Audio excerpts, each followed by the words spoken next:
नमस्कार, मी सायली आपलं मराठी बुकशेल्फ या चॅनलवर स्वागत करते. आज मी पुस्तक परिचय या मालिकेमध्ये छानसं पुस्तक घेऊन आली आहे.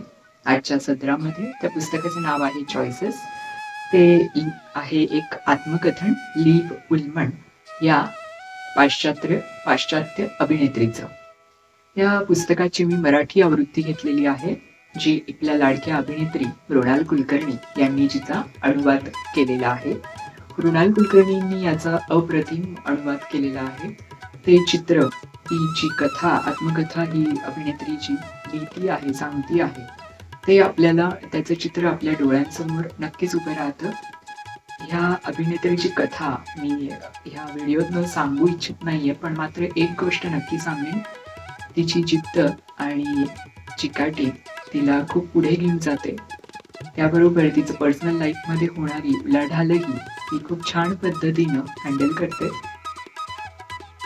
नुसतंच अभिनय या क्षेत्रात स्वतःला मर्यादित न ठेवता ती बऱ्याच गोष्टी करत असते, ज्याचा नामोल्लेख ती बऱ्याच ठिकाणी न करता स्वतःपुरता ठेवते. अक्षरशः ज्या देशांमध्ये युद्ध झाले आहे आणि त्या युद्धानं बरीचशी जनता होरपळून निघालेली आहे, त्यांना मदत करण्यासाठी म्हणा, त्यांच्याशी बोलण्यासाठी, त्यांचं मनोगत ऐकून घेण्यासाठी ही अभिनेत्री त्या ठिकाणी जात असते. अशीच बऱ्याच गोष्टी ती अभिनयाव्यतिरिक्त करत असते. तर तिचं आयुष्याकडे बघण्याचा दृष्टिकोन, आयुष्य जगण्याची कला तिची कशी होती हे जाणून घ्यायचं असेल तर हे पुस्तक जरूर वाचा. चॉईसेस ॲमेझॉनवर अवेलेबल आहे. त्याची लिंक मी खाली डिस्क्रिप्शन बॉक्समध्ये शेअर करते. Thank you. Stay tuned till next video and goodbye.